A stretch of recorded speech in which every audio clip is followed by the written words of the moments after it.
A double-fisted superheated lead fury, screaming down the twin-barreled equalizer of cranial evacuation, making sure the dead stay that way, even if we have to tell them twice. We are 665.66 UHMR Chemrat Radio. Speaking of the recently no longer dead, this place is getting a little too crowded for comfort. Scattered reports of the dead coming back to life and getting all bitey over the Hive. I could say it's unbelievable, but that would be too corny, so we just started blasting. It's time to get to the toenail. Have a pot, wait for this all to blow over.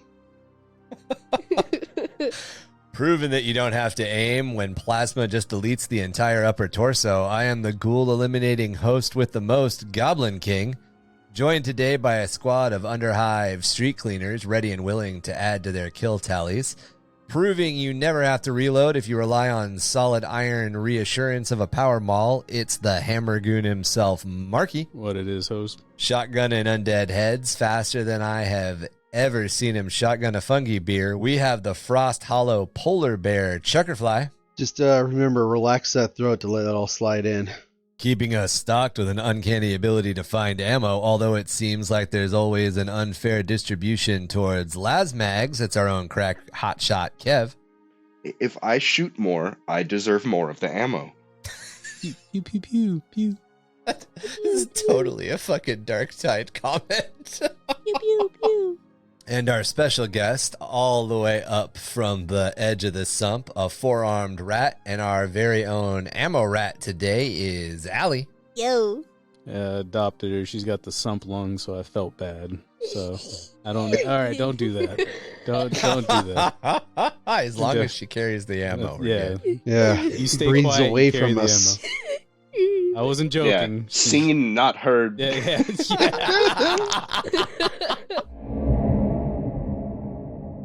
Welcome to episode 64 of Under the Hive of Madness, where we are diving into the Moebian domain and the Darktide. It's been a few months since Darktide was released, and we have all had a chance to play a handful of missions and get to know the details that Fatshark has put into the game, as well as figure out some of the mysteries it hides. Before we jump into the lore that specifically leads up to the beginning of the game, though, I wanted to talk about the video game a little bit itself. You know, Fatshark is a fucking hilarious ass company. That's where we're starting. Yeah. They are. Their Like, logo is It is. fucking great. Yeah. When I was like, they're like, yeah, Fatshark. Oh, yeah. Is Fatshark the same one that made Vermintide? Yeah, it's the Yes. same company. Okay. Same. Whatever. I forgot what you call them. Not producers. Developer. Thank you. Yeah, same yeah. devs. Same devs. Okay. Yeah, Fatshark. It's hilarious. I love it. We've all played except for you, right, Chuck? You haven't played any Darktide yet? No, unfortunately. You are missing out. And We it's should one of drag you those into a game. it's one of those things I want to play too, but here I am. I got extra It's good. computer. It's done really well. I think one of its greatest achievements is it's done really, really well capturing the atmosphere of Warhammer 40k. Oh, yeah. Yeah. It managed to really sell the claustrophobia of being inside a massive space. And I know that that's such a weird way of putting it, but it's that same sort of claustrophobia you get when scuba diving. Like you're in a completely wide open space, but you're also But it's under. claustrophobic. Yeah. Yeah. And it does a really good job. You're under The pressure. environments are breathtaking. The It's soundtrack is grimness. spectacular. Yeah. Yeah, like, have you ever heard of the game Subnautica? Kind of has that same feeling. Yeah, Minecraft when you're underground does that. It is Oh, really yeah. good at Oh doing that yeah, too. you can feel it especially if you played it in VR. Oh, yeah. It's Really strange. It's really weird how I feel extra claustrophobic in Minecraft unless the space I'm in is 3 cubes tall. I don't understand why, but anyway, It's because nothing it to do with feels like Darktide. well, no, because Darktide does this really well, where Yeah. the architects for the level design made sure to incorporate low-hanging areas where you're crawling under stuff. Yeah. There's a narrow doorway. There's all kinds of stuff like that. But then there's also, to contrast it, vertical scale. There's you'll go out on a catwalk and you'll see, oh man, there's the next layer of the hive, and that's like a quarter mile above me, and there's just nothing there. Yeah, yeah. It's also really cool that they managed to capture that just tangle. Everything, and that's the only way I can really put it. Everything feels tangled. Yeah, and it's not tangled in like a weird way. Back in the day, a lot of the first-person deathmatch style games like Quake 3 Arena and all that, they had these very dense, tangled maps that everything made sense because you traversed it all, you used it all. And then we kind of got into this achievement hunting, is the only way I can really put it, era of video games where maps became really tangled and spaghetti in a lot of ways, but they didn't really become tangled spaghetti for a reason. It was just so you had, the only reason that you had to go all the way up there was, there's an achievement that I can get if I touch, the button on the top of the level. And Darktide manages to have that tangled feeling more like an arena shooter again, but it's not an arena shooter. You're not jockeying for position over your opponents. You're street fighting. It's just the nature of the environment. Yeah. You're basically street fighting in a hive. Yeah. Oh yeah. It's incredibly well done. If you guys are interested, you're on the fence, you haven't picked it up yet, I would definitely recommend it. It is, Game is Live service is kind of their model, so they are planning on adding on to it and releasing new stuff. We've got a patch coming up, I think, end of February of 2023. So is it RP? If you're listening to this in the far, far future. Is it RPG style too, where you level the stuff your characters up? Like there is a talent tree, yes, but I wouldn't really call that RPG. It's more just a talent tree on top of the shooting a skill tree. Okay. Do you have to play drastically? No, I didn't play Vermintide. Okay.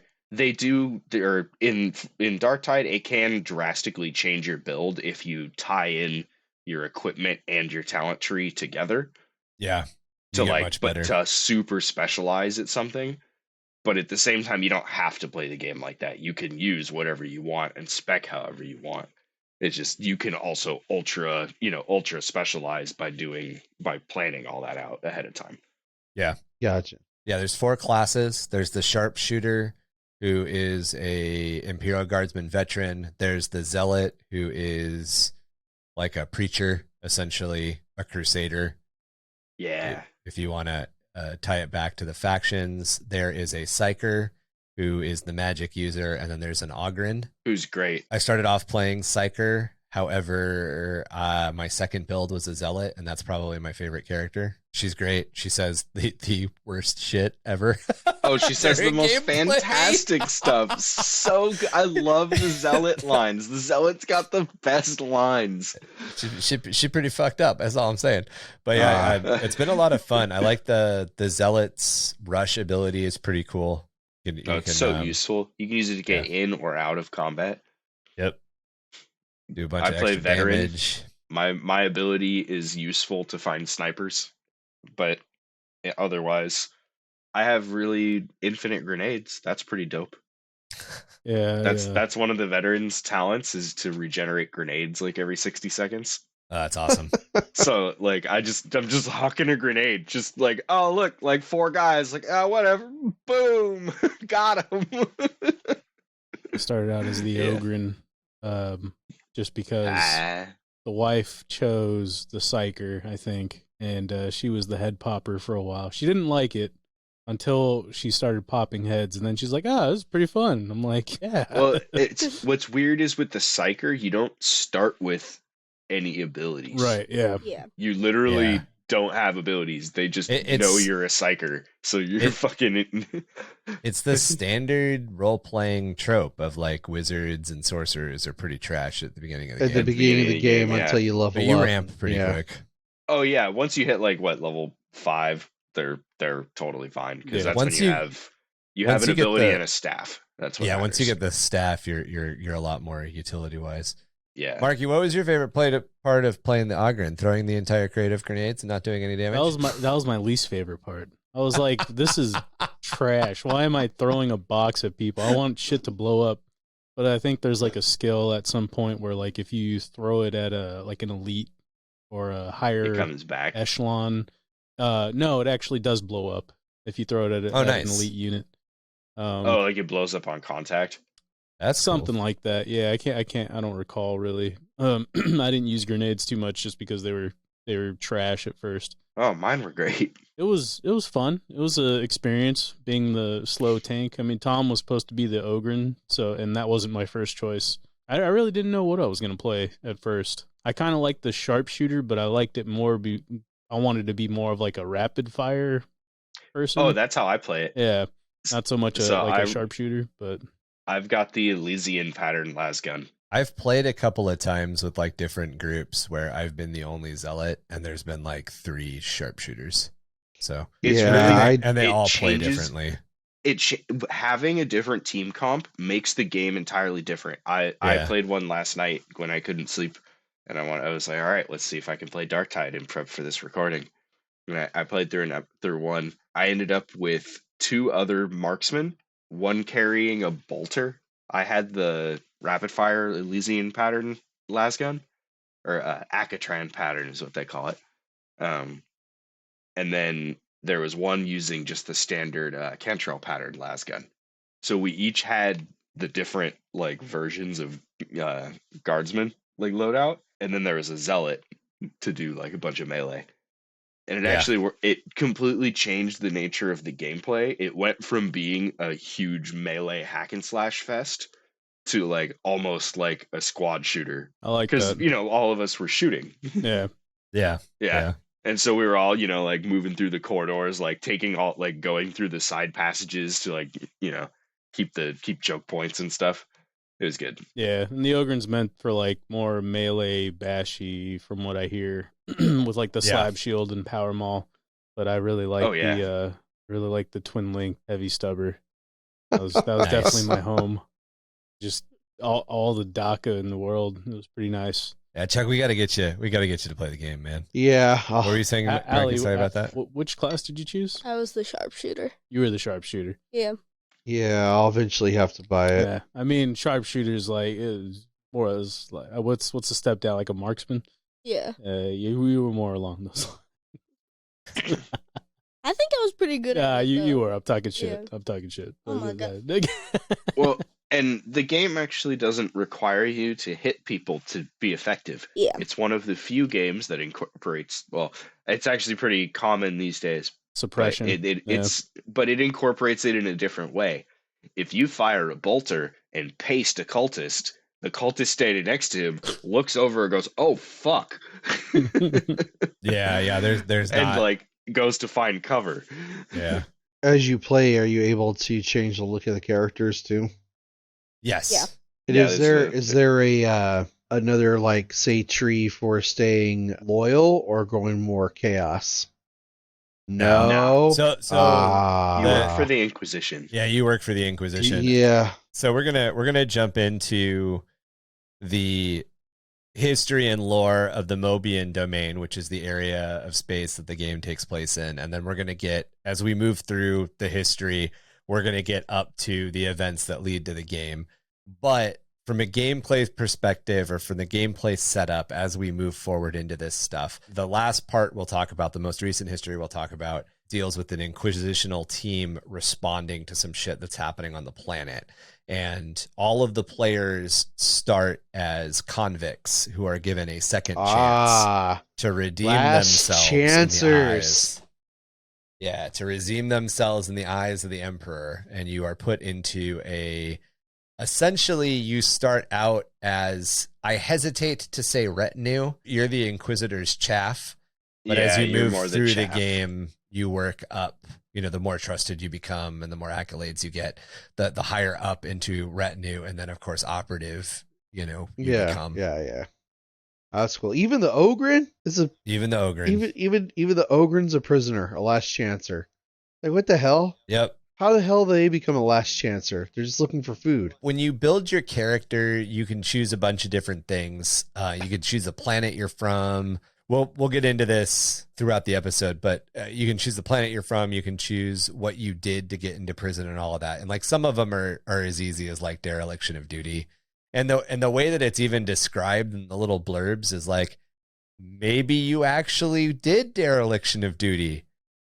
Maybe the officer was an idiot and just didn't know where he told you to be. Like, the game is very clear that, like, 40k is not a place. That's actually what mine was. Yeah. Was an officer walked into the room and I was less than 2 seconds behind everybody else in snapping to attention, so he called me a traitor. Yep. Yeah. You really just that's how the Ogren gets in there. Love it. He's just slow.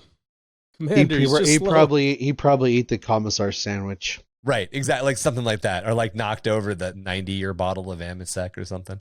Yeah, it's like all petty nonsense, except for all the psyker ones. I'm pretty sure are you're a psyker, so get wrecked. There's a couple of petty psyker ones too. Oh, okay. I think they all have a serious, a mid-range, and a silly.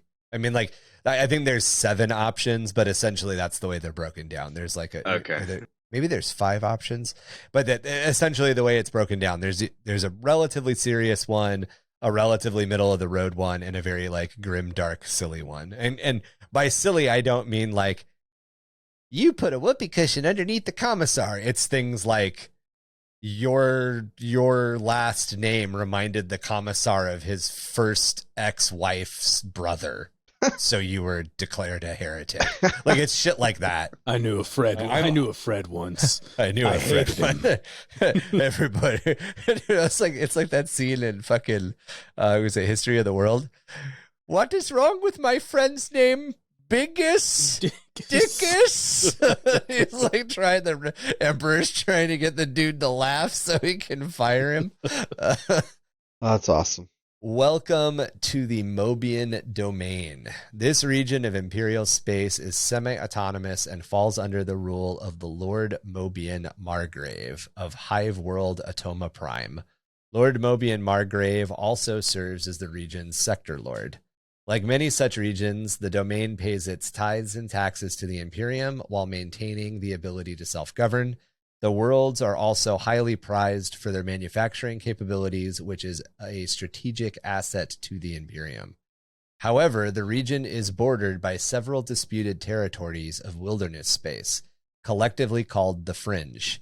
This Fringe contains multiple threats of Xenos and Chaos origin.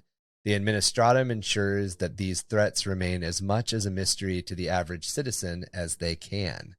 This has given the rise to the use of the term Darktide, in a place of shadowy threat to the God Emperor's light. Wilderness space is a term used by the Imperium to denote those places off the charted map where there be monsters. Any area not fully explored or charted by the agents of the Imperium.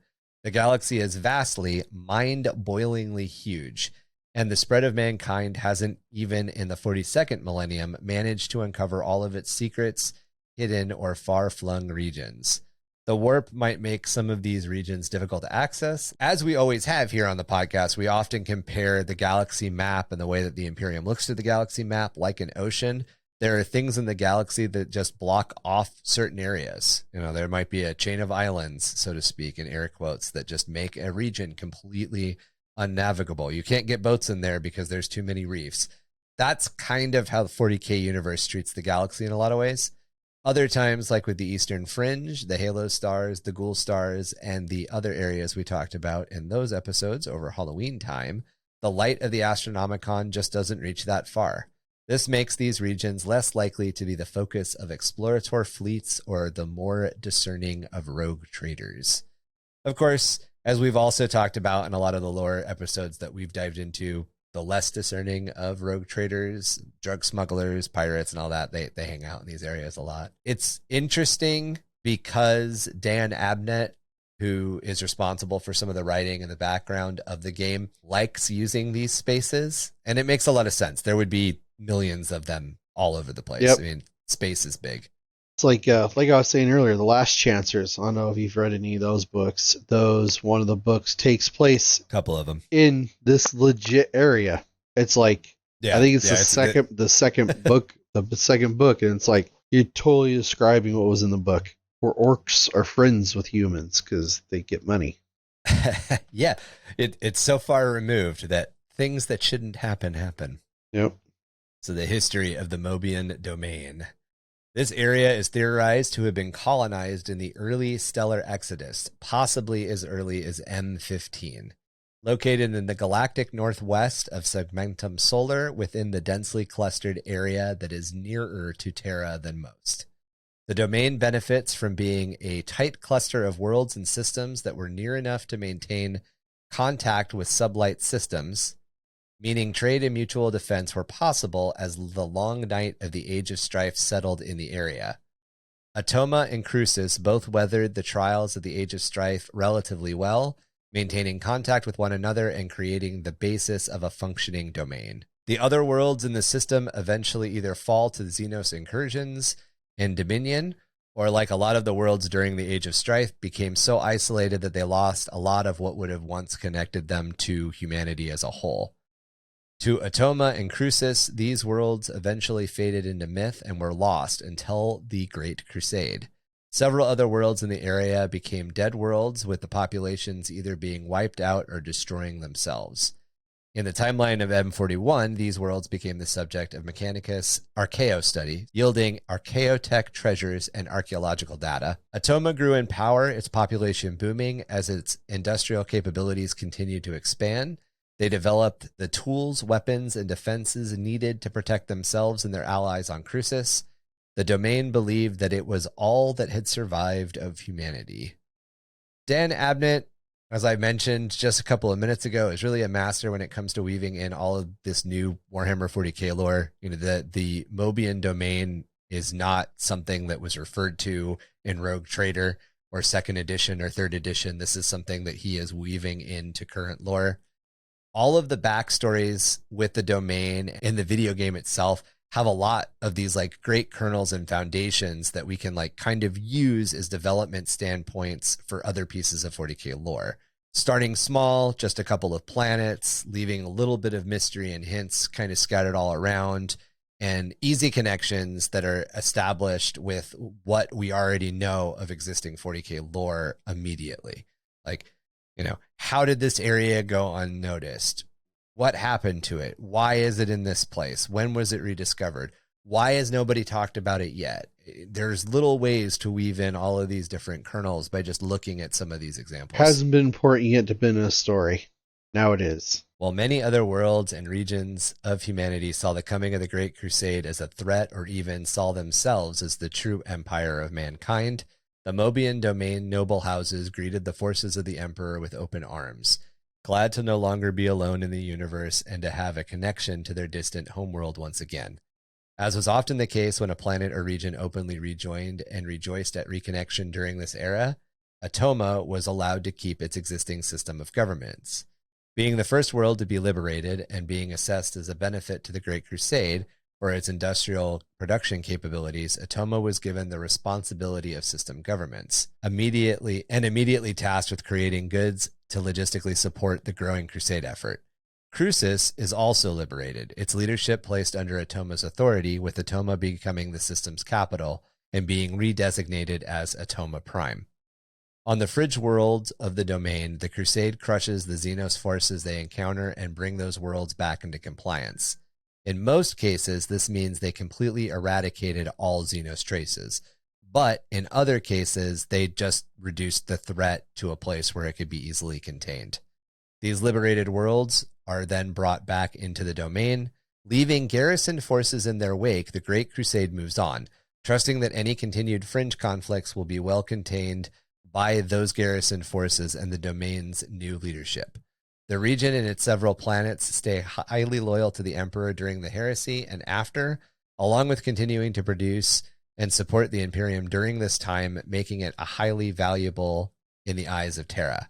However, war does affect the system, with Atoma Prime suffering at the hands of heretic forces and Crucis, for a time, becoming the system's interim capital. At this time, the Navy Depot is moved and established at Crucis.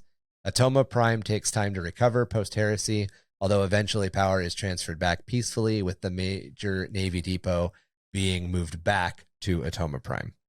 However, conflicts on the fringe have developed into a persistent issue requiring a full-time military presence. The world of Chronosis functions as the primary military bastion in the region. So a lot of the stuff in the Fringe is hinted at as Darktide continues, but not a lot of it is fully developed yet. And I think that there's a couple of different reasons for that. Again, it kind of allows Games Workshop and Dan Abnett and the game developers to play and expand however they want. They've left these kernels that they can play with later. But I also think that it's just a way of sort of hemming in this area. And it also sort of helps place it. You know, we know that it's in Segmentum Solar. We know that it's in the northwestern corner. We know from character creation that Cadia is a place that your character can be from, suggesting that Cadia or the ruins of Cadia aren't that far away.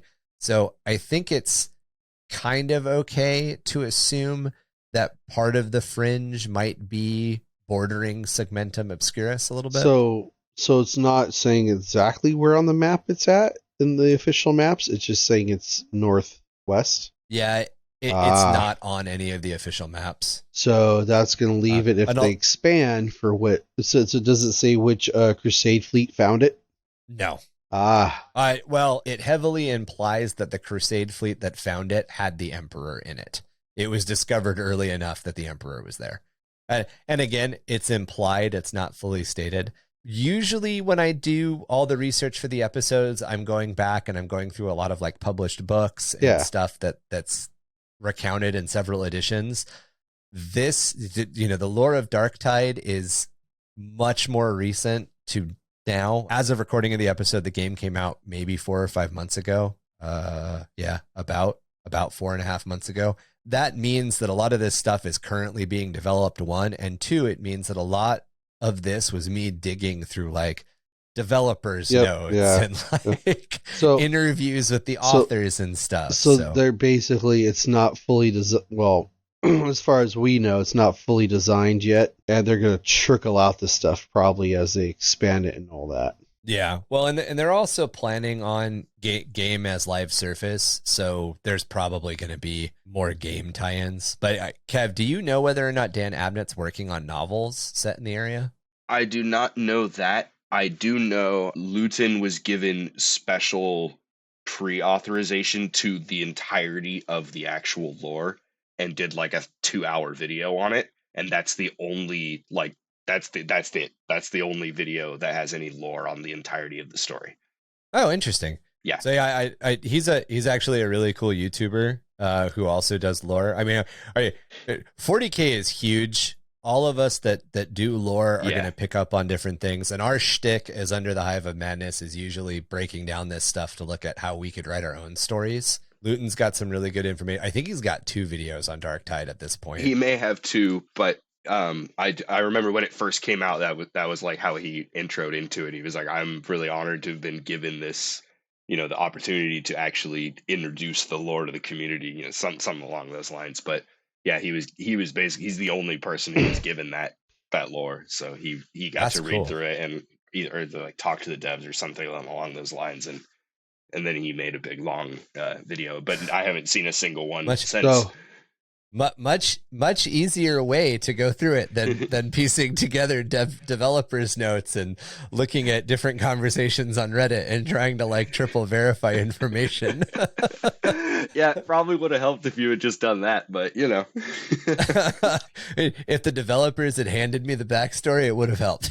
Right? It totally would have. But congratulations, you've done what you normally do and trekked through 9 codexes or 9 editions worth of lore and find what we need. Yeah. Good job. You should work in the administratum. I fancy myself a Majos something else. Actually, with those skills, I'm surprised the IRS hasn't scouted you. Uh-oh. What were you going to ask, Chuck? Sorry. Does, I guess we're going to see more of it, but I was going to ask, does it specifically say what xenoforces they deal with?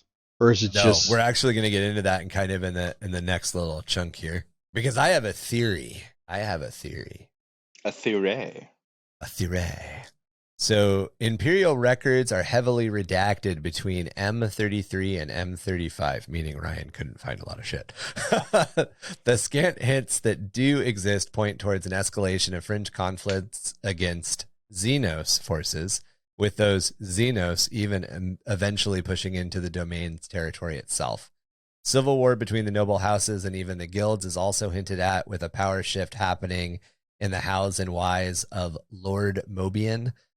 There are several other noble houses that controlled the title of Lord Moebian up until Margrave, House Margrave. I just don't know what they are because they're just basically like, oh, there were others. But there was a shift at one point during this time.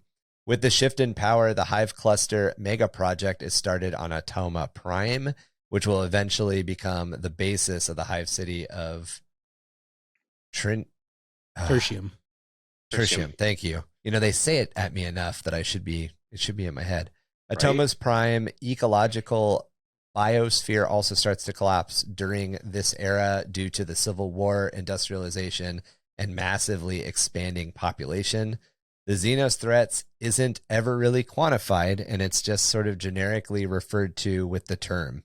So they only ever seem to say a Xenos threat. Also of note, in around M34, the world of Roseria is reclaimed. In M35, an Imperium force of unknown origin comes to aid in repelling the Xenos forces of the Fringe. Some part of this conflict may also have been a civil war based on some sort of civilian uprising. So, as you just asked and just covered, I think it's really interesting that this threat is just labeled as Xenos in air quotes. It's just hints. There's just all sorts of hints to these conflicts. There's nothing that says like the Eldari. There's nothing that says the Orcs maybe, but I couldn't find anything that actually said who the Xenos were. With the hints at the corruption that spreads and the fact that like Nurgle's taint has come to it and all of that, I have a theory that this might be an inroad for the Hrud, which I would like to point out Games Workshop has been teasing us with for like almost 2 years in little tiny drops, and I can go back and collect all of the Hrud drops. Which ones are the Hrud? I'm actually really curious. Are they the dog? Which are the Hrud? The dog people? No, the Hrud. Well, the Hrud were the Space Skaven until the publication of the 2005 book of Xenology, and in Xenology, they were made into like they're like colonies of worms is the only way that I can like think of it. That's not the best way to describe them. They're like the slaw. Well, yeah. They cause the Hrud are an alien race that cause the decay or rapid aging of things around them. And in the lead up to the leagues coming out, there were a couple of teases, and post leagues. And most recently, in one of the rumor engine posts, they actually referred to the League of Hrud in the post on Warhammer Community, which is probably the like biggest glaring oh hey hint. But I think it's interesting, especially with a couple of the rumors that 10th edition we're going to see another Xenos race. I've heard the fact that it's the Kroot or getting a Dex is one of the theories. I've heard the other theory is that the Hrud or the Space Skaven are coming to the game. So I was really hoping it would be Dark Mech. Dark Mech is one of the factions that's being added from the leaked rumor, but the leaked rumor is that there is a potential of there's a potential for 4 new factions. One is Dark Mech, one is Xenos, one is Second Wave League of Votann, which I don't really consider to be a faction release, and one is an update to the Space Marines, which again isn't a faction release. They always update Space Marines. It's not a big leak to say they're updating Space Marines in 10th edition. Literally, they always update Space Marines. We know it's going to happen. That's how they update the edition. Yeah. My guess, Marines get an update. My guess would be that we're probably going to get another Chaos like splat and another Space Marine splat out of it. I'm hoping Emperor's Children, but we'll see what happens. But yeah, I heard that the rumored slot for the new Xenos race is Kroot or Hrud, and Hrud being It sounds like leaning back towards Space Skaven, which would make sense because in the end times, and I need to do a little bit of verification on this, but I've read this as rumor, but in the end times, at some point, the lizard folk, because they weren't the Seraphon yet, apparently contacted Eldar Seers to help get the Eldar Seers to stop the Skaven-y, we're calling the moon bullshit. Yeah. However, I'm not sure how much of that is like rumor and conjecture because I haven't looked at end time lore since like 2006. So. Yeah, that's been forever. But I would be happy with Space Skaven or Herod. But yeah, I think it's interesting. I think it gives, and this is the GW thing. They always leave these kernels so they can expand. Could we see a Moebian domain? We've seen Octarius, we've seen Nephilim, we've seen Carcharodon. That's not how you say it. Charodon. We've seen those 3 different battles. We're now getting Arcs of Omen. Is there a potential that we would see a Moebian domain book or mission set? Will they go back and place things to tie the video game closer? Or will they do what they generally do is the video game stuff comes out and they kind of let it exist off on its own? It'll be interesting to see what happens. I can see them going either way. Yeah, definitely. But knowing that Abnett had his hand in it, there might be more reason to keep it, Yeah. Well, and Abnett, I guess, molds so much of what happens in the 40k universe. Exactly. So Darktide's all fresh, new Dan Abnett lore, essentially. Yes. Essentially. Yeah. During M36, the Hive cluster of Atoma Prime continues to grow, being expanded and built upon until they form one truly massive Hive city. The Hive cities merge, making Trinium the single population center of the world. This merging of an entire Hive... You called it Tritium. Trinium, right? Tertium. Tertium, thank you. Not Trinity, tertium. You have to think like a Roman. Tertiary. I know. Yeah. Your imperialist is lacking. It's tertium. Yeah. It's tertium. Yeah, it's tertium. Like if you listen to them pronounce it in the video game stuff, it's tertium. Yeah, absolutely. But yeah, it's because it's supposed to be space Latin. Yeah. But you're right, Chuck, which is why I keep coming across it in my notes and like trying to pronounce it a different way. I can butcher the Queen's English on my own, so I'm good. Thank you very much. So this merging of an entire Hive city cluster makes it a truly massive city when seen from orbit. However, this brought about full ecological collapse and the planet has been reduced to a sandy desert wasteland. Dynastic skirmishes in the Hive spires continue, and it is during this time that House Margrave replaces the former noble house with its rise to power. Whether this war is during another open civil war or by means of assassination or something is kind of left unclear. It is also during this time that the planet of Mornax is brought into the Moebian domain. That's another of the planets that you can choose as a starting location. The lead up to M41 is suspiciously lacking in more than just matter-of-fact record keeping. Whether this points to something more devious or just a relative time of peace is up to debate. However, in M38, Branks Magna is officially brought into the Moebian domain.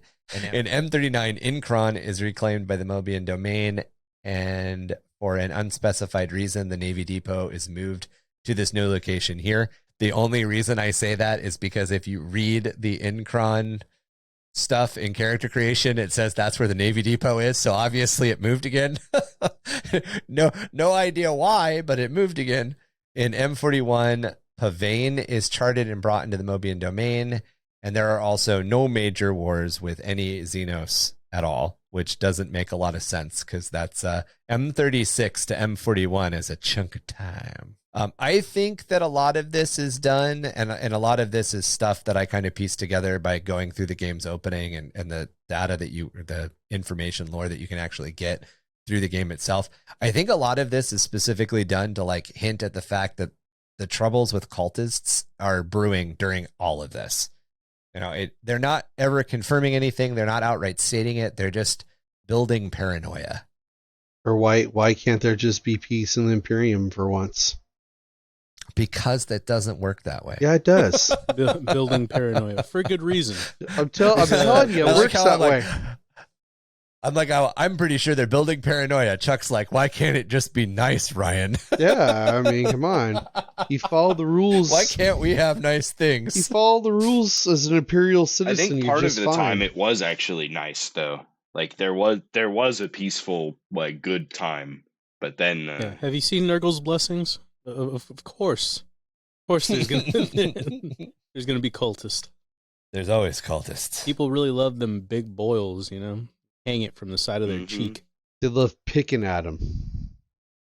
We're gonna get into boil. We're gonna talk about boils. Oh, goody. yeah. Oh yeah, we're gonna talk about boils. By M41, the Moebian domain is a stable and well-maintained system, having experienced generally positive growth. Comprised of 7 main planets and several other vassal worlds, Atoma Prime is the system capital, with Crucis now being designated as a shrine world. The 5 other planets are Incron, Roseria, Branx Magna, Pavane, and Mornax. The most notable vassal world is Infidus Brim. Infidus Brim, by the way, I only know of because of a quoted Luton passage. By the way, Kev, so it's good you brought that up because I couldn't find it anywhere else. He had mentioned it, and there had been a conversation about it. So Branx Magna has expanded its industrial capability and population, so that it now rivals Atoma Prime in its importance to the system's gross total product. Branx Magna ruling noble house is the Von Spazi, which I'm like, all right, cool. So we know that. Why do we know that? Why is that important? How will that come to bite us in the ass later? Constant Margrave has become the Lord Moebian, and he is the 13th in his dynastic line, with Lady Margrave, his sister, holding some of the power in the domain, although she is subservient to him. So she's like his second in command. It feels like that implies. The Fringe has become relatively unstable, something that hasn't been reported in the last 5,000 years. The planet of Nox Alpha, a non-domain and non-vassal world, is noted as part of the Fringe region for the first time. It holds some significant military importance to the ongoing and expanding conflict. If you guys listened to or followed any of the teasers, Nox Alpha is mentioned in one of the not trailers, but one of the Vox transmissions. Yeah. Thank you. Tertium, as of this time, has a population of 90 billion. Unlike Necromunda's Palatine cluster, which is an area of the planet most densely populated by the Hive cities, with Hive Primus, the hive most people think of as being called Necromunda, on Atoma Prime, all of the hives have organically merged into a single superhive. There is some breathtaking sequences in the game of the ship coming up to Atoma Prime. There's a loading screen of a battleship over Atoma Prime, and it is not a small hive city. It's fucking huge. It's also the entire population of the entire planet lives in it, and that's not just Necromunda. What is it? Hive Wars? Is that the one you're talking about? No, this is Darktide. This is Darktide. This is Tertium. Oh, you said Atoma? Tertium is Atoma. Yes. Atoma, sorry. Oh, Yeah, I thought you said Atoma Hive Prime. Primus, that there was a opening scene. Oh, did I? Oh, No, I maybe probably I did. Sorry. I was probably reading that at the same time you were talking about it. Oh, got you. No, the reason to compare Necromunda's Palatine cluster to Tertium is the Palatine cluster. The Palatine cluster is like 8 or so hive cities that are all densely like kind of packed around Hive Primus, and Hive Primus is sort of at the center of the cluster. In the case of Tertium, that cluster is the entire cluster has become one city. It just sort of all grew into itself. It sounds like they planned it that way. So it's Coruscant. Because you said they began construction of the hive cluster, which means that they probably started at each corner and worked their way in, kind of thing. I think what happened was a lot like the way that Necromunda is laid out. They essentially patterned Atoma off of Necromunda. They're like, hey, we'll do something similar.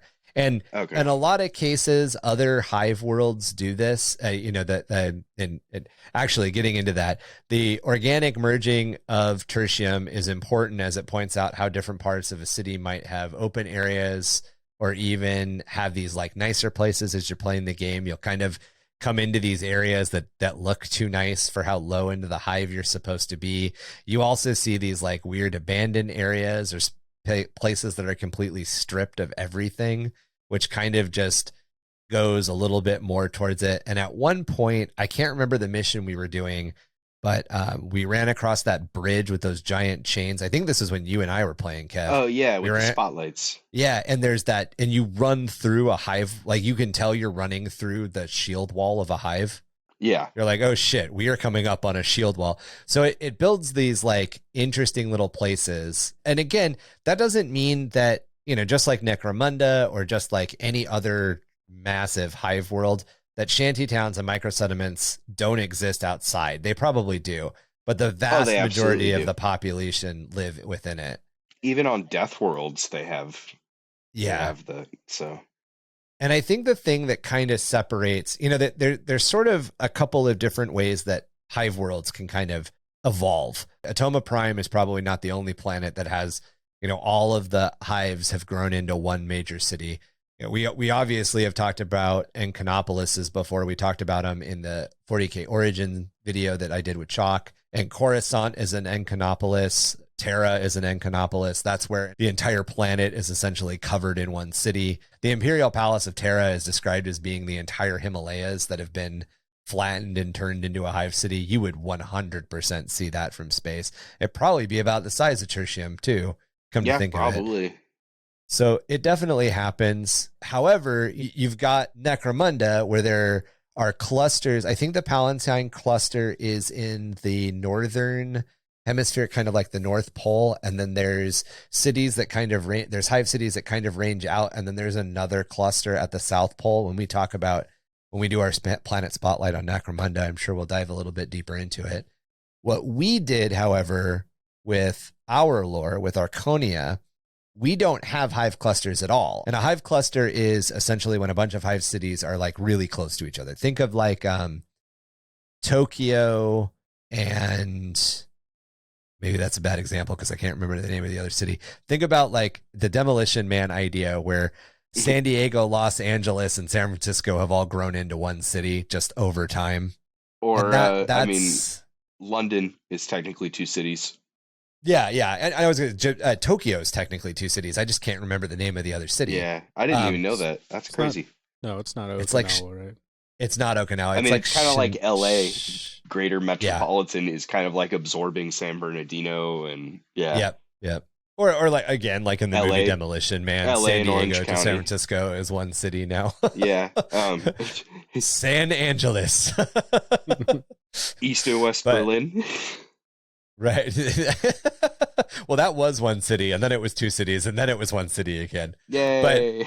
But the idea of a hive cluster is that cities, and humans do this. We build towns near each other. Those towns grow and merge into cities. Then, different cities grow and merge into mega sprawls, urban sprawls.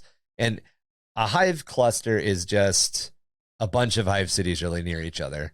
Tertium is just the urban sprawl of hive cities. The hive city has hive citied.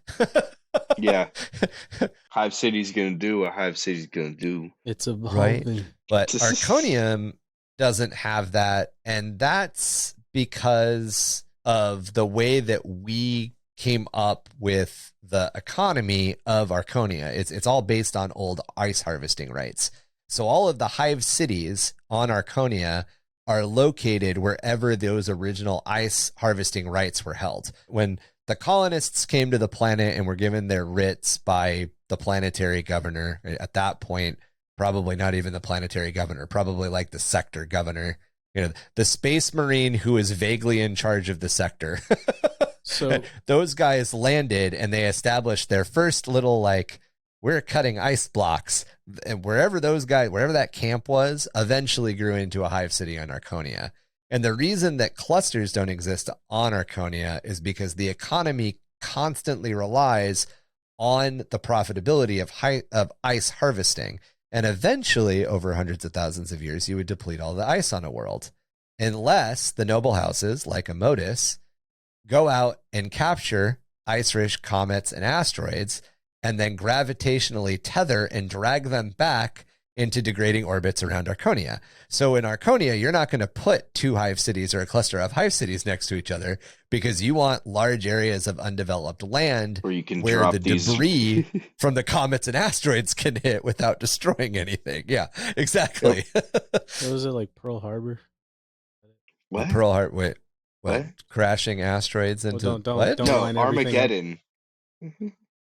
No, I was saying Armageddon. don't put all your ducks in a row, I guess, right? Oh yeah. Don't put all of your don't put the entire Pacific Fleet in one place. Yeah. Yeah. Don't put all your battleships in the same harbor. Yeah. Because one asteroid will take them all out. Right. Yeah. Right. One orc rock will ruin your day. So Arconia is the planet? Arconia is the planet that the And Innsmouth Hive is on. Oh, okay. I thought you were Atoma. referencing Arconia as the planet for Tertium. No, he was Prime. comparing the lore Yeah. building of our hive to the lore building of Darktide's hive. I was getting confused. I was like, man, Right. this sounds a lot like our hive. so Atoma Prime. Like Dan and Abnett, that motherfucker. Yeah, right. Stealing our ideas. Dan Abnett and Ryan have been talking. No, we he listens haven't. to the pod. He listens to the pod. If- He's stealing if us. If you do listen to the pod, we love you. Please come talk to us. Oh, that'll never happen. So Tertium on Atoma Prime developed as a hive cluster and then as a mega hive, a mega city hive, essentially, because everything on the planet is given over to industrial production. It is widely hinted at that that it's essentially like kind of it's a non-Mechanicus Forge world. Yeah, which is actually in a lot of ways fairly common in Abnett Yeah. lore, which Yeah. actually didn't really occur to me until more recently. I was like, man, they always talk about all the technology being held by the Mechanicus, but in a lot of the books by Dan Abnett, and I'm sure some of the other ones as well, there are, massive refineries and other stuff being run by noble houses and other stuff. The Mechanicus doesn't corner the market. Yeah, and it makes a lot of sense because a lot of the noble houses were, whoever owned the ship or whoever, the captain, not whoever owned the ship, but like the captain The sponsoring of the generation ship that left during the Stellar Exodus. That ship landed, they deconstructed the ship, they used the SDCs that they were sent with because SDCs still existed in M15, and SDCs basically can take any material that exists and build something functional out of it, whether or not it functions as it probably functions better when you put iron in it than when you put wood in it. But as we know, if you put wood into building a house or you put stone into building a house, you just get 2 different houses. So if I took a shit in the STC, you would get another poopy back. You know what you'd get? You'd get fertilizer. That's how you get. You'd get your shit, but diced into nice little pellets and probably dried. But what, You get tetanus. but what if you took a piss? No, so if you take crap in it, it makes you a helmet. So that way, if you get shot in the head, You just the die. last thing that goes through your mind. Is Okay, your but- own shit. yeah, the STC gets the last laugh. Okay, but then that would actually maybe it would be helpful if the enemies didn't like smell you. That's Nurgle's Smell-o-vision. strength. Yeah, so they just stay away from you. During the Stellar Exodus, it's widely suggested that the solar system was not unified. There's the Jovian interests, there's the Martian interests, and then there's the Earth interests. And they all, during the Stellar Exodus, they all kind of went off in different directions, and there was a human federation. There wasn't an empire. There was a human federation back then. So all of these different governments were working in a federation or a coalition together. They were not, a lot like nation states that we have currently in our modern world. Right. All of them worked together but separate. But because of that, and because they were all colonizing, they were all using the same technology. By M30 in the Great Crusade, Terra had maintained essentially the monopoly on genetics. Mars had maintained the monopoly on war machine production, technology production, and the Jovians had maintained the monopoly on ships and soldiers. And that's seen in the early stages of the Unification Wars. The Emperor makes the deal with Mars, and then as Mars and the Emperor go out even further, they run into the Jovians, and then the Emperor is like, holy shit, the Jovians have their crap together. And that's where we get the Solar Auxilia and all of the beginnings of the Imperial Navy. And that strength comes from the fact that Jupiter and Saturn, that area, had its shit on lock when it came to void-based naval combat. So because of that, I mean, it's a if you go gas giant. They don't really have a choice. Right. So if you go back to that whole idea of where those foundational roots came from, and you go, okay, well, the Moebian domain, as an example, or Arconia, in the Carcosan system, our lore, as an example, they would have been settled by that same era of people, and that same era of people all had the same tools. So while the forges of Mars and the forge worlds of Mars are probably going to be better at producing the patterns that Mars produces, there's nothing to stop Tertium, as an example, and Atoma Prime from producing bolters, bolts, as you can see in the game, rhinos, land raiders, Leman Russes. They specialize in Leman Russes in a particular area. Yeah. There's nothing to stop them from producing that stuff because all of that stuff is based on standard template constructs. Mars has a monopoly on it because of politics. Realistically, Mars likes to claim that, and this is all the hindsight of looking at the lore from outside the universe. Yeah. We can look at it and go, this is all, it's all our political. meta perspective. Yeah. Right. Yeah. I'm not sure the question that was asked. Oh, yeah, Marky. So I was specifically comparing Atoma to Arconia, Atoma Prime from Darktide to Arconia. I got you. Yeah, I was mistaking Arconia and Atoma. They both have A's in them. Yeah. Chuck, you raised your hand for a second there. Well, Oh no, you see, you forgot the question. I was like, whatever. I don't even remember. It gets cut off. We're just gonna leave it at that. It gets cut off. Wow. What gets cut off? His dick. What? If he puts his Wow. dick in the STC, what comes out? His dick just gets cut off. I'm I'm sure. sure. Dreadnought. It comes out I'm sure it just. chrome. I'm sure it just cuts it off, and then that's it. Chromed. It comes out as a Land Raider. That means for the first 6 editions, it does real good. So from year 10 to year 60, it functions perfectly. But then in year 70, 80, and 90, it sucks. It just becomes an It's armor. just not usable. It's just not usable anymore. Why even field it? That's an old It's like person an joke, armored in dick case that can nobody picked up. articulate. Yeah. It's a dreadnought. It's a dick dread. A dread dick. Yeah, I don't Dick knot. dread dick Come knot. on, It's a dick guys. know. You guys. It's just an armored dick that can articulate. You guys are the worst with words. Come on. Even in death, I still serve. I wonder if they would give the Wow. the dick like a voice box. Yeah, definitely. It'd have a mind of its own. It doesn't have a It's got, central nerve cluster, though. It would have to they be call it merged with brain a for a servitor. reason, They man. just got like a marker, and then they put eyeballs in like a smiley face. Speaking of on central the nerve tip of clusters, Moving on to the next. the Moebian regiments. The conflict on the fringe have been a constant for the region, with flares and escalations into all-out war happening from time to time. But in recent years, they have grown faster and continued to pose an ever-growing and ever-present threat. Like most Imperial worlds, the planets of the Moebian domain are responsible for maintaining their own PDFs, Planetary Defense Forces. Since the time of the Crusade, they have also been tasked with dealing with the Fringe and the so-called Darktide. The Darktide moniker once again coming from the propagandized threat of darkness that might darken the light of the God Emperor.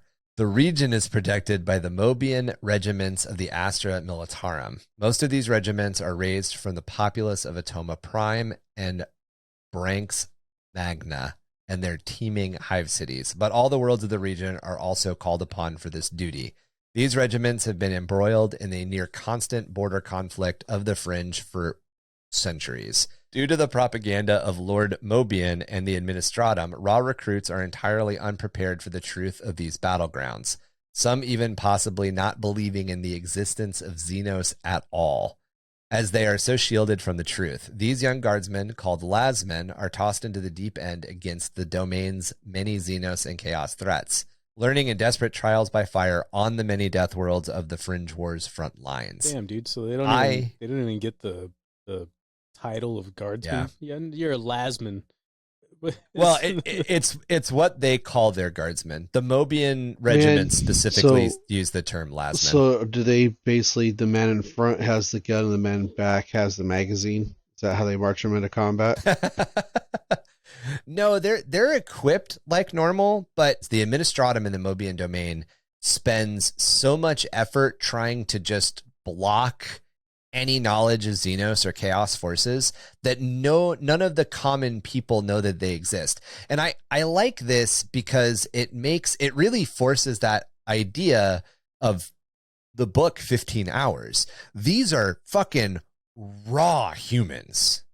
They know nothing. You know, it's in so many of the other regiments that we talk about, like the Catachans, the Cadians, the Steel Legion, Krieg, pick another one. They know what an orc looks like. So it doesn't scare the shit out of them when they see it for the first time.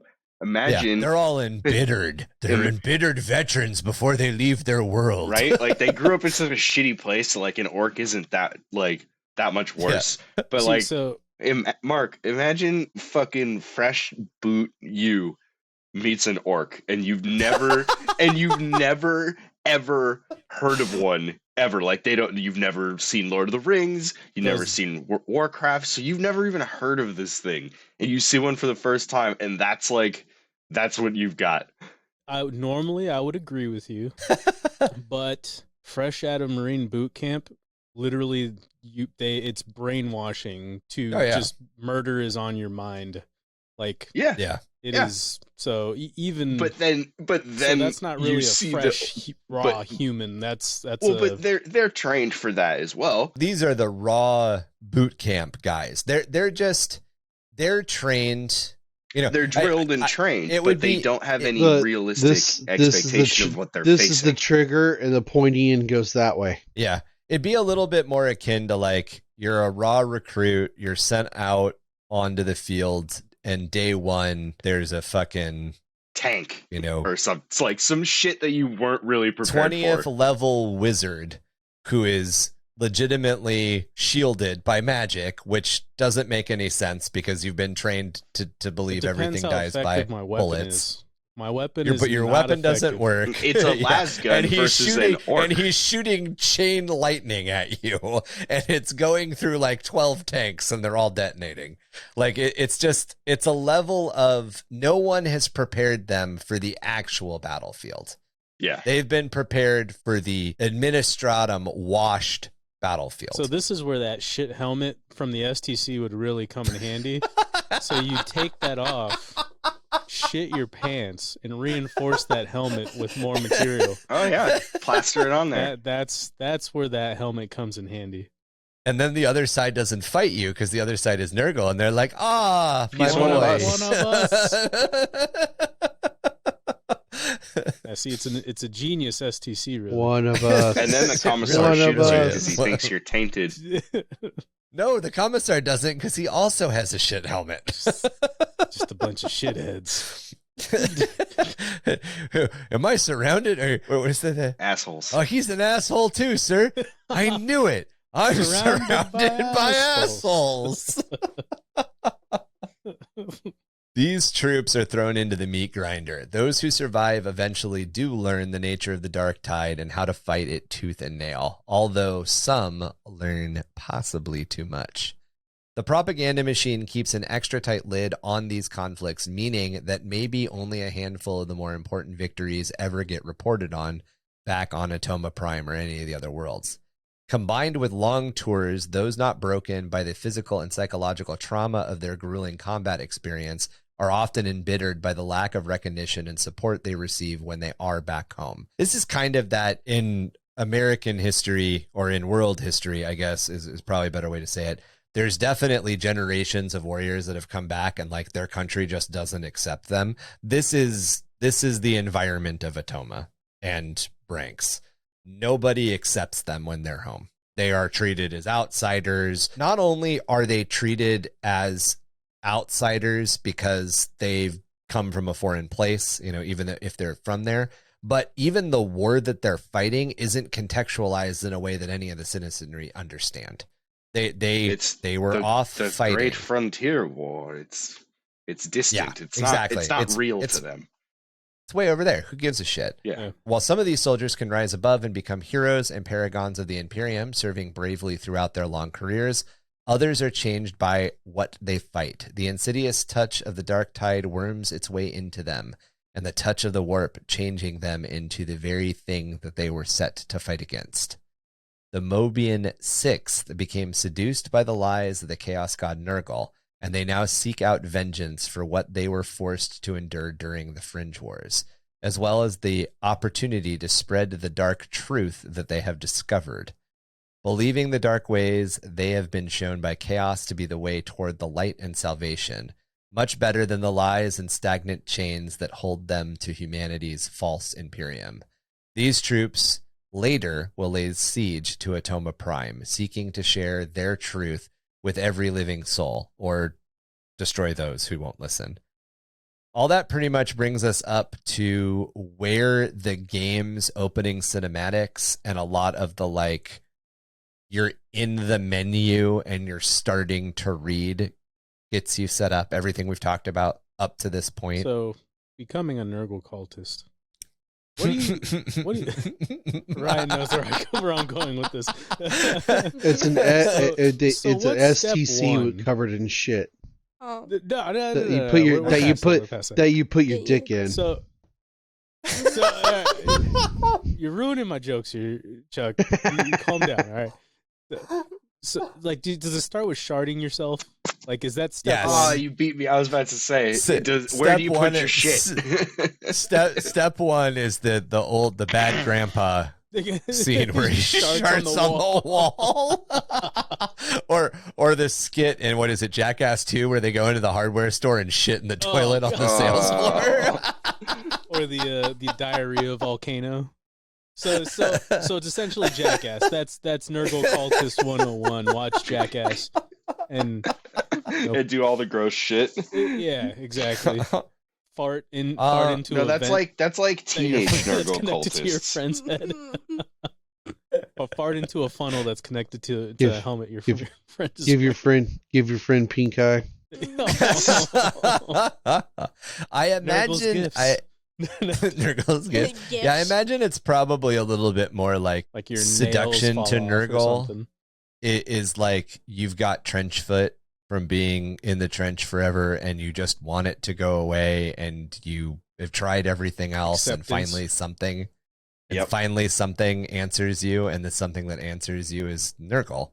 Yep. And that's actually something that's talked about both in the old world and in Warhammer 40k. It's not talked about as much anymore, but especially on feudal worlds or peasant worlds, a lot of times people, very, very sick people, or people with very, very sick people in their homes, would pray to Grandfather Nurgle for relief, because Grandfather Nurgle is dysentery. The insidiousness of chaos is seen as like a folk god. What is that, Chuck? It's like a god you don't really talk about kind of thing. It's just dysentery. Right, exactly. Let's have some dysentery, Marky. I think he died of dysentery, and his Terry Crews runs on screen. I think would fit amazing in the Nurgle tribe. All right. Your Nurgle ankles. All right. Your one ankle that you have. What do they do? How do you have Nurgle ankles? What, they got tentacles growing out of them or some shit? Something happened I don't know about? Are they just plump? Are they plump? No, when I was in, I screwed my ankle up really bad, and it healed up wrong. So one of my ankles is like, it looks jacked up compared to the other one, and yeah, that's what she's referring to. Thanks for sharing with everybody. That's your stanky leg. That would also work really well for Nurgle. You realize that your stanky leg and your Nurgle ankle are now on the internet forever. Yeah. Yep. Thank you. Okay. Thank you for that. You're welcome. Painting that picture. You're so welcome. Thank you. You're welcome, Marky. She'll be here till Thursday. What if I never wanted to be owned by you, huh? Hey, those streets are cold, girl.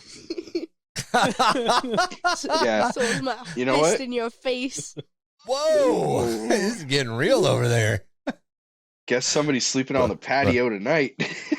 There'll be blood in the San Diego studio if you don't watch it. Real brave of you. Someone within backhanding distance. Right? He was in kicking distance. Wow. I think the damage balance here and the tank balance, I think, is a little off. I feel like some person has way more stats than the other person in both of those departments. I think one might have higher agility, but I don't think that's enough to quite balance out in the end. It depends. Does she have backstab? I saw this. He's got his back to the couch.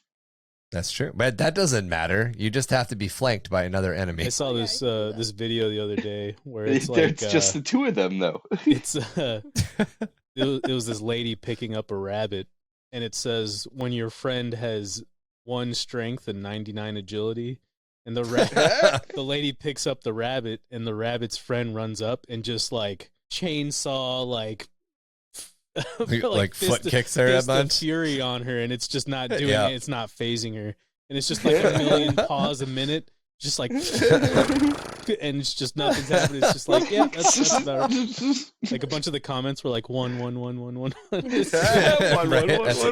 damage is going up.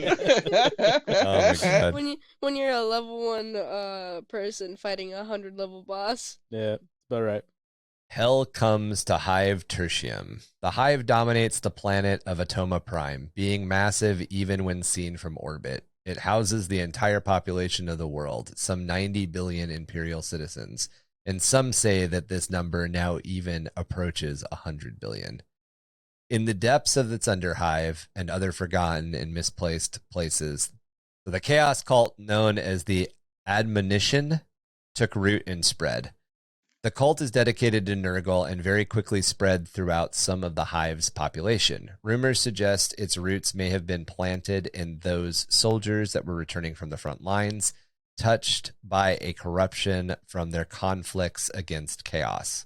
Eventually, the cult unleashes the curse of unbelief among the Hive, creating undead zombies and poxwalkers, which began to assault the Hive population. The curse of unbelief, also known as the zombie plague, is a warp-spawned viral infection that leads to the creation of hordes of infected undead. The 4 symptomatic stages of the curse of unbelief are... Marky, you want to take symptom 1? Yes, sir. The first symptoms of the infection are difficult to identify. The skin becomes pallid and sickly looking. The victim is overwhelmed by nausea and sees spots in front of their eyes. Green-colored scabs may start to appear all over the body. By this point, the victim is highly infectious, and the pathogen can be spread by exposure to an infected individual's bodily fluids, such as blood and saliva, semen. Oh. So the second stage symptoms, So they the become victims, they're getting there. The start. So sharding is not on the list, guys. Sorry. Not yet. Second stage, the victim's skin begins to tighten and harden, causing the veins to stand out. The scalp begins to shed hair as the follicles die, and scabbing spreads more noticeably across the skin as the cellular necrosis accelerates. By this stage, the victim is beyond hope of a cure and becomes dangerous to others as his or her sanity begins to be overwhelmed by uncontrollable, abnormal cravings for healthy flesh. Hit us with stage 3 there, buddy. Yeah. Maybe this is where the sharding will happen. Yeah. Stage 3. Sharding. They're probably indefinitely. probably I thought past it was gonna happen at number 2 because probably number two- past sharding You know, by now. Yeah, we're probably Oh, we're yes. definitely past that. three times, Probably past three it. times the charm. Three Third- times the charm. All right. Third stage. Third shards is charm. Third stage. The infection's effects are no longer capable of being overlooked.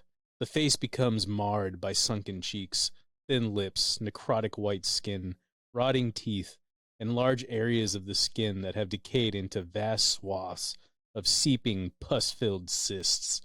The cellular, oh, tripped over cellular, huh? The cellular necrosis reaches the point that large portions of the body can now effectively be considered dead tissue. They just sound depressed, not being able to take care of themselves. Like, Hey, on, you man. just accept it. Nurgle's The a final giving god. That's right. The final stage of the plague is truly horrible. Now essentially a mindless walking corpse, the victim's advanced necrosis causes the extremities to simply fall off. Rotting veins bubble under parchment-thin dead skin, and the final death through a shot to the head or dismemberment is the only release from the torment. Victims of the disease in this stage, colloquially known as zombies, often congregate in large numbers as they seek out any life forms that are non-infected with the disease so that they can consume healthy flesh. Sounds fun. Yeah. You're pretty standard zombie apocalypse there. Yeah. I'm wondering how, like, sentient the word, or like how much of this you're actually there for, you know? aware of. So I in think Darktide, until there's a specific spot that I just noticed, or not noticed, but remember from when I was playing last night, is there's infected that you find in the city, and I was curious. I was like, I wonder if this is like Warhammer's like hint that we just killed all the civilians, whether or not they're infected, or if this dude's actually still like sane. And there were people like asking for help. so stage 1 you can still be cured from. It's important to note probably here that the Curse of Unbelief is not something specific to the game of Darktide. The Curse of Unbelief is something that Nurgle began to spread through typhus specifically in the lead up to the 13th Black Crusade. And it has infected several different hives and several different planets in different ways. And generally the way that a hive city reacts to the Curse of Unbelief is they lock off the entire area and they burn it. They quarantine the entire section of the hive, regardless of whether or not you're infected or not, and they burn So everything. they just Raccoon City, Yep. The district. way. Because it's a very stereotypical zombie Purity. plague. It spreads There's so no easily. stopping the spread. Yeah. Purity through fire. Yep. Yeah. To answer the question, and I only know this because I believe of the Freyan strain is what it is. The Freya strain, which is one of the other strains that's depicted in lore. You can be cured. You can be saved in stage 1. You can be cured in stage 1. However, whatever damage has been done to your body is permanent. It permanently scars you. So you can be saved in stage 1, but you'll bear the scars of the Curse of Unbelief for the rest of your life, essentially. Okay, but So also that so would be yes, kinda Marky. sick. So Yeah. yes, Marky. There are appendages that could fall off. Yes, they could. By stage Like your 3, Yes, you are that was- no longer. That's what Chuck was referring to. Yes. Okay, got it. So in stage 2, you start to get these like spikes or like abnormal cravings, you start to enter these rage periods where you attack people for no reason. By stage 3, you are no longer cognizant of what you were doing. Cognizant was the word I was looking for. What's called- Yes, you were asking at what So, point does cognizant go away? aware. That's stage 3. Aware of what you're doing. So stage 3, you're essentially a rage Monster. monster from 28 Days Later. and stage 4 you're a John Romero zombie. Yeah, you're pretty much Yeah. just a zombie from stage 4 to 5, was it? Right? There isn't a 5th stage. Oh, There's only stage 4 stages. 3 to Nah, 4, Stage sorry. stage 4 is the end. You're The already fifth, dead. the See, fifth stage is the ashes. is death. Is Is I mean, exterminatus. whenever is known we as play Darktide, fertilizer. no, because hear me out. Whenever we play Darktide, do we ever see a pee-pee on the a zombie looking things? I think they're always clothed. Yeah. No, I think I've seen one without clothes. I don't think he had a pee-pee. What They're mod? What And what are you mod trying to are look you at zombie watching? dick for? Whoa. Yeah, what mod? Yeah, what what mod mod are are you you playing on? Okay, That's the last place I'm looking, girl. I What? am not. Oh. But Then again, stripper, zombie stripper. I mean, you're looking at zombie titties. Wow. I'm just You're saying. drawing And you that have a line, life. huh? Well, that is a No, line. All right, hold on. That is But a to be line to fair, be drawn we- because I do have those models, and Matt took them with him to LVO. So to be fair, there is that. Targeting mass transit hubs, places of worship, and other areas that large groups of citizenry would congregate in, the cult of admonition effectively overwhelms the administratum marshals and Arbites' abilities to effectively respond to and contain the threat. In desperation, Hive Tertium authorities call on the Moebian regiments for assistance. Retasked from an active battle zone in the Fringe, the Moebian 6th is moved back to Atoma Prime to quell the uprising. However, when the Moebian 6th arrives, they instead turn on the citizenry and authorities of Hive Tertium, throwing their considerable weight behind the Nurgle cult uprising. It is these events that are reported by an embedded and hidden inquisitorial asset, which makes the call to their masters and sets the storyline of the game into full motion. So they create like these little inquisitorial kill teams, essentially, right? Why? Yes. Why not? Is it because the Hive is spaghetti, kind of like what we were talking about? Is that these are more effective than just It's that, setting but the also it's disposable The assets. factory. It's the factories that they're protecting. Right. There is a level of loss that needs to be established by the Inquisition, or, well, let me back up. Material and personal Depending- loss. Depending on the Inquisitor who responds, Yes, because obviously certain Inquisitors, like Cryptmen, are just going to fucking bomb it. bomb no it matter from what. that's what I orbit. was gonna say. Who is the Inquisitor Cryptman? That Yeah. But depending on the Inquisitor who responds, there's generally an acceptable loss that's established, or a level of acceptable loss that's established before a decision to make an exterminatus is reached. So the Inquisition will investigate, and they're trying to figure out, as Chuck mentioned and as Kevin mentioned, whether or not the loss of fabrication, the loss of production, and the loss of life is more costly than stopping the events of what's happening. The other thing is, a lot of times, depending on who the inquisitorial asset is, or who the inquisitorial asset is loyal to, whether or not they're calling the closest inquisitor, or whether or not they're calling the inquisitor they work for, as an example, there's a lot of stuff that happens kind of politically in the Inquisition that can put an inquisitor into a really difficult and dangerous place. There is no authority over an inquisitor other than another inquisitor. However, that doesn't mean that the Grey Knights and the Space Marines Won't kill a bitch. don't and haven't just responded.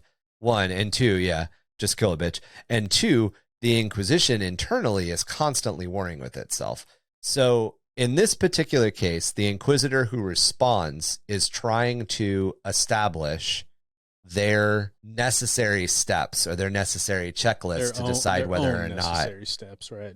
Because the level of the So it's Right. it's determined in the game. They kind of go over this, but the Hive is sitting on valuable mineral resources that allow them to produce slightly more durable Lumen Rust tanks. The armor is more durable, and they're basically just sitting on top of this giant mineral deposit.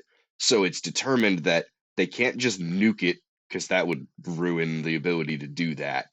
Yeah. And that would also, rebuilding this giant of a hive would take so long that the chaos would just sweep the system without the ability to produce the tanks. So it's easier for them to send in a kill team to fix whatever the cultists are doing at the immediate time, and then pull you out and try to like kind of just hold whatever you've accomplished, and then mitigate the damage. And if they lose four convicts made into a kill team, who gives a shit? Yeah. And the other thing is that the secondary goals are what Kevin outlined.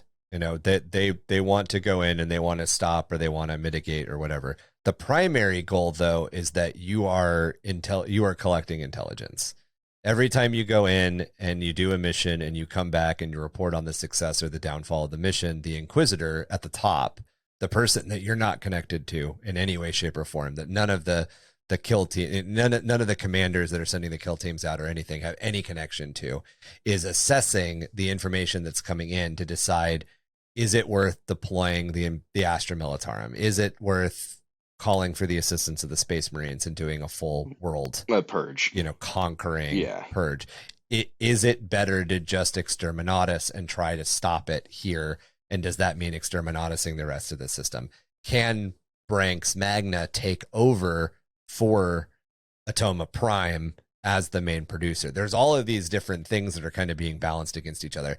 Essentially, the storyline of the game is the very, very early steps of the Inquisition's investigation into what's happening. Nobody else has shown up yet. It's literally just the one ship. Right. And it's a considerable, depending on how much Inquisitor lore and how much Inquisitor books that you've read, etc. It's a very interesting chunk of inquisitorial lore, because this particular Inquisitor has a lot of assets at their disposal, which is cool, because Dan Abnett generally deals with these slightly more insular groups of Inquisitors where there's maybe like 7 or 8 people working in close concert, not somebody who essentially owns a private army. Yeah. And this particular Inquisitor owns a private army. Right. And this is doing what they want to do. This is this is what they do normally. Like, this is their thing. It's a top Inquisitor. Yeah. Well, they are, from the hints that I've gathered from playing the game, they are a Puritan. Yeah. And they're an old Puritan. That doesn't happen a lot. Usually the older of an Inquisitor you are, the more radical you are. Yep. Right. Which branch of the Inquisition? It's not specified. Oh. It's almost not specified in a way to suggest that it doesn't matter. And a lot of times that happens. The Inquisitor who's closest, the Inquisitor who's closest that responds deals with it. Now, their specialization might be Xenos, but they were the closest, so they were tasked to respond. Now, should a Hereticus show up, the next day, it would, they would probably be like, oh, this is your field. Clearly this is more your jurisdiction than mine. I'll be on my way, kind of thing. Or they could be like, no, I got here first. Fuck you. Yeah. Yeah. But, or like, oh, this is your area of expertise. Yes, I'll gladly accept your consultation on my investigation. Because of pomp and circumstance stuff. But cooperation between cross branch is not normal, except in the case like where they're directly sitting next to each other, kind of thing. Yeah. That's why Eisenhorn is a Xenos specialist or Inquisitor. Yeah, he's Xenos. The books mainly deal with Hereticus stuff, which I believe he even comments on it at some point. He's like, "Man, I'm fighting a lot of heretics for being in the Xenos branch." Well, and Ravener again is a Xenos Inquisitor because he was in the same branch as Eisenhorn. Yeah, and ends up dealing with he was Eisenhorn's pupil, and he ends up dealing with the continuation of the Hereticus stuff from Eisenhorn. Yep. However, Ravener is also widely known in the 40k Imperium and the 40k galaxy as being somebody who has written most of the predominant books on like what we understand about seers. Like he's the guy who wrote a bunch of stuff about the Eldari Farseers. He's the guy who discovered and wrote about this race and that race and the other race. So it's one of those things where, like, you know, your area of study and your job may not line up all the time, essentially. Yeah, it sounds like the military. Yeah. So with Darktide being, you know, Destiny 2 like, you know, kind of loot shooter. It's not a loot shooter, but that whole idea of like Instant live shooter. service, sort of like well, I mean more, it's got trappings of like a continuing evolving game. Division 2 or Destiny 2 or any of these games that are not self-contained. It's a live service, and Dan Abnett is still involved in it. There's obviously a lot more lore that's probably going to come out as the game expands and develops, which we'll probably circle back and talk about at some other point. Vermin, and there's also some... I mean, going with the fact that it's made by the Vermintide studio, Vermintide eventually added DLCs, so eventually we'll get DLCs for it. They were really clear at the beginning that it's live service and that there's stuff coming. Yeah. It was all stated at the beginning. Oh, yeah. And it's funny that people are all salty. Some people are still salty that the game they claim is unfinished. And I'm like, yeah, it's got a few little bugs, but I don't think it's that bad.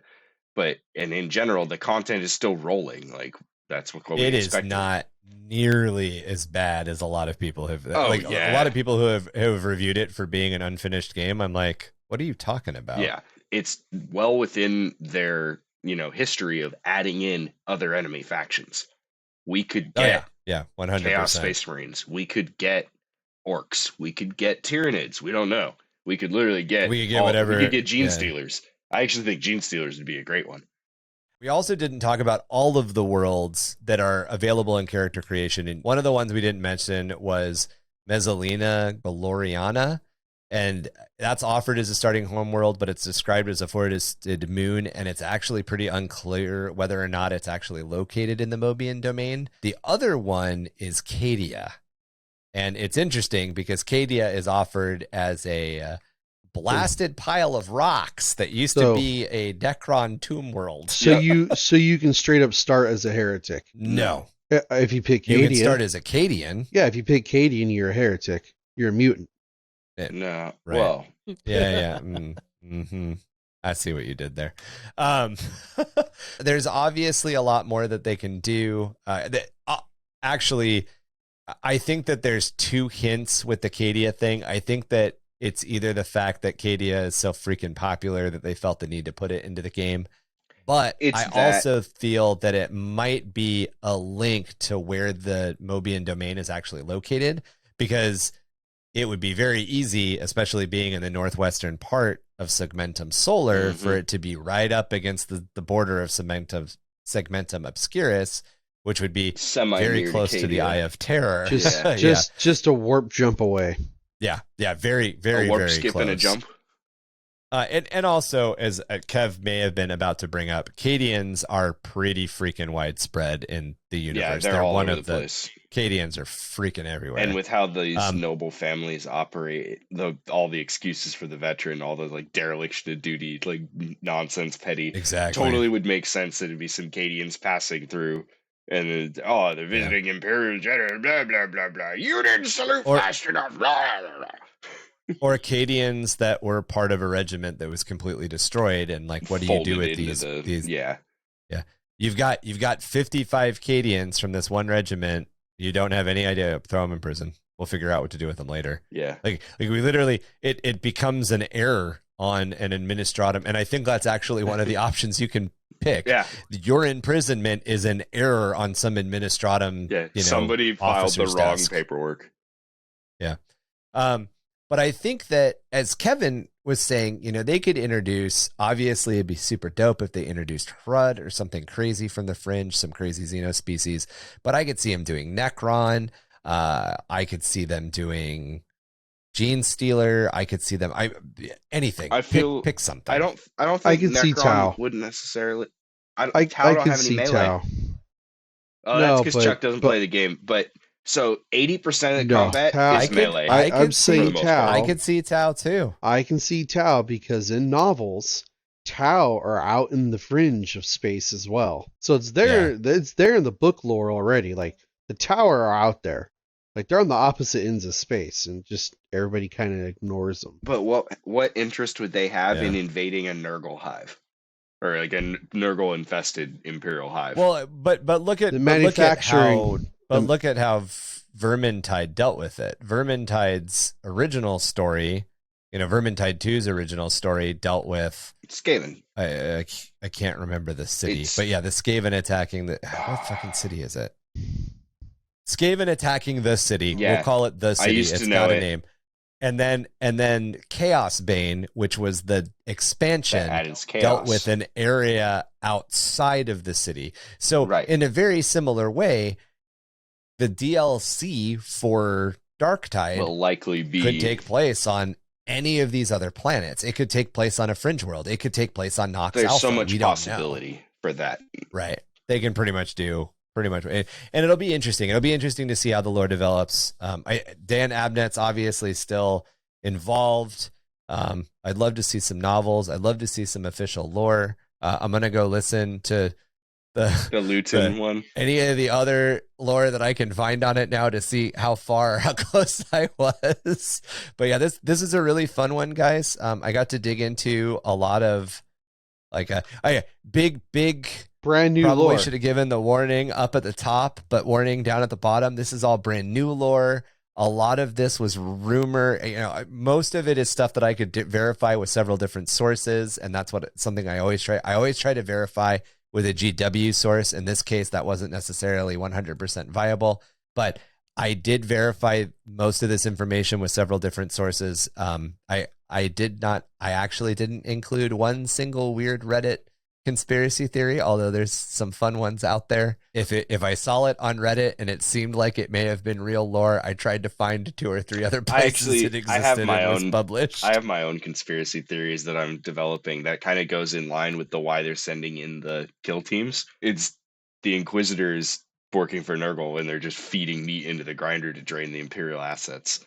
Or at least somebody in command is doing that on purpose. That'd be an interesting twist. Or that was that's my tinfoil hat conspiracy. Is that's the reason they're sending in these 4-man teams? Is because fuck them. Tinfoil hat on that too is they're hoping to locate where the Rogue Inquisitor is. Or where that Imperial asset, where the loyal Imperial asset is. You mean? Yeah. You guys are right in the M. Night Shyamalan version of the end of the game right now. Hey, I've read, like I said, I know not everybody in this group reads books, but I've read a lot of 40k books, and a lot of times that's the route that it goes. Mm-hmm. Yeah. I definitely hope they expand into more stuff, and I'm super excited to see what they do. I'm looking forward to more Darktide content. I'd be happy with Chaos Space Marines. I mean, I know that's not as flavorful as like some Xenos or something. I wouldn't be surprised because in Vermintide 2, with the first set of DLC, the DLC that you didn't have to pay for, the like rollout DLC that just kind of expanded the initial game, enemies, they added Chaos Crusaders. So every once in a while, big ass Chaos Warriors. So. Yeah, big ass Chaos Warrior would show up. So I wouldn't be surprised if we got like a big ass Death Guard that shows up every once in a while. It would be Shroud. Like the Beast of Nurgle level Death health, Shroud, but on a that would that would be more of a. I feel like that would be more of a boss fight.